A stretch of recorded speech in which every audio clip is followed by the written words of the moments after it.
दोस्तों, मौन रहना एक कला है और यकीन मानिए यह जितना आसान सुनने और पढ़ने में लगता है उतना ही ज्यादा कठिन काम है जो हर कोई नहीं कर पाता।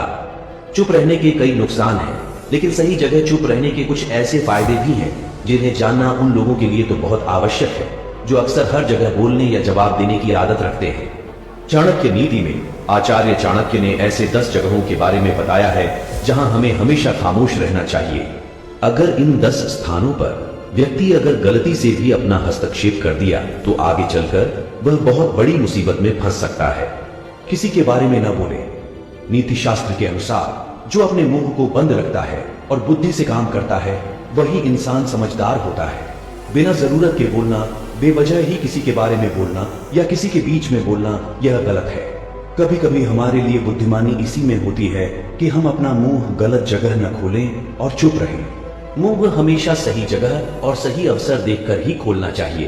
दोस्तों, किसी के बोलने का तरीका उसके व्यक्तित्व के बारे में बहुत कुछ बताता है।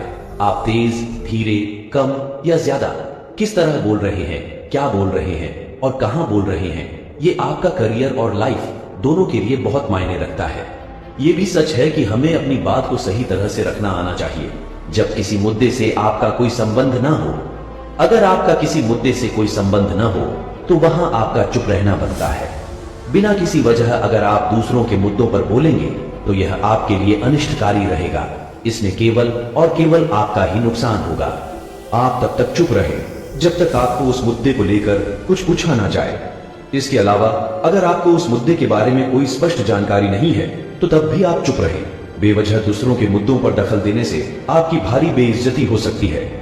जब कोई इंसान अपना दुख व्यक्त कर रहा हो, यदि कोई इंसान अपने दुख या परेशानी के बारे में आपको बता रहा है तो इसका मतलब यह कि वह आप पर भरोसा करता है और आपको अपना समझ रहा है। ऐसे में तुरंत ही उसे समाधान बताने के बजाय चुप रहकर उसकी दुख या समस्या को ध्यानपूर्वक अच्छे से सुने। उसके बाद अगर आपने कभी अपने जिंदगी में वैसी परिस्थिति का सामना किया हो और आपको यह पता हो कि ऐसी परिस्थिति में क्या करना सही होगा, तभी जाकर ही आप उसको उसके परेशानी अनुसार समाधान दें। यदि आपको नहीं पता कि उस समय क्या करना चाहिए, तब आपके लिए चुप रहना ही बेहतर होगा। ऐसा इसलिए क्योंकि गलत सलाह देने से उसकी परेशानी और भी बढ़ सकती है। और सबसे जरूरी बात यह है कि आप उसके दुख या समस्या को गुप्त ही रखें, किसी और को न बताएं। जब आपके पास अधूरी जानकारी हो, अधूरी जानकारी बहुत ही खतरनाक होता है। यदि आपको किसी घटना या किसी विषय पर अधूरी जानकारी है तो तब आपके लिए चुप रहना ही उत्तम है, क्योंकि अधूरा ज्ञान बड़ा ही घातक होता है। यह आपको हंसी का पात्र भी बना सकता है या किसी मुसीबत में भी डाल सकता है, या फिर आपके दिए गए अधूरे ज्ञान से दूसरे को हानि भी हो सकता है। इसलिए आपको किसी दूसरे को सलाह या ज्ञान तभी देना चाहिए जब आपको उस चीज के बारे में पूरी जानकारी हो, जहां लोग अपनी तारीफ खुद ही कर रहे हो। आचार्य चाणक्य के अनुसार अगर किसी स्थान पर लोग खुद की तारीफ खुद ही कर रहे होते हैं तो वैसे स्थान पर खामोश रहना चाहिए। साथ ही यदि किसी स्थान पर अगर सभी लोग अपना अहंकार दिखा रहे हैं तो वहां पर आपको बिल्कुल खामोश बैठना चाहिए। चाणक्य बताते हैं कि ऐसी जगह पर बोलने वाले व्यक्ति का अपमान ही होता है। इसके अलावा वे लोग आपको नीचा दिखाने की भी कोशिश करेंगे।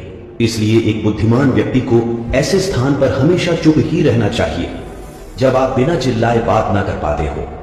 जब हम बिना शोर शराबे के अपने विचारों को संवेदनशीलता से व्यक्त करते हैं तो सामने वाला व्यक्ति हमारी बातों को सुनता है और हमारी भावनाओं को भी समझता है। लेकिन ऊंची आवाज में बात करना सामने वाले के मन में गलत असर डालता है।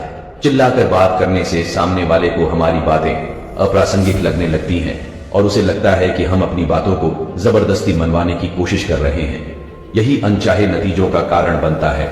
इसीलिए हमें कभी चिल्लाकर या ऊंची आवाज में बात नहीं करनी चाहिए। अगर आप बिना चिल्लाए कोई बात नहीं कह सकते तो वहां चुप रहने में ही आपकी भलाई है। किसी पर चिल्लाने से आपके व्यवहार के बारे में पता चलता है और लोग आपसे दूर भागने लगते हैं। जब सामने वाला व्यक्ति आपकी भावना न समझ रहा हो, जब आपको यह ज्ञान हो जाए कि सामने वाला व्यक्ति न तो आपकी भावना का सम्मान कर रहा है और न ही वह आपकी बात को समझ पा रहा है, तो ऐसी स्थिति में आपको स्वयं शांत और चुप हो जाना चाहिए, क्योंकि ऐसे लोगों को आपकी भावना या दुख से कोई मतलब नहीं होता है। ऐसे लोगों को अपना राज बताकर आपको पछताना ही पड़ेगा। जब कोई व्यक्ति आप पर क्रोधित हो या आपसे झगड़ा कर रहा हो, जब आपका कोई करीबी व्यक्ति आपसे झगड़ा कर रहा हो या किसी बात पर आपसे क्रोधित हो, तो तब उसके सामने आपका चुप रहना ही समझदारी भरा कदम होगा।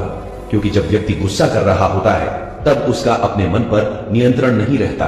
ऐसी परिस्थिति में उनके क्रोध की अग्नि में अगर आप भी कूद पड़ेंगे या उनसे झगड़ा करने लगेंगे तो जो बात कल सुलझ सकती थी वह और भी ज्यादा बिगड़ती चली जाएगी।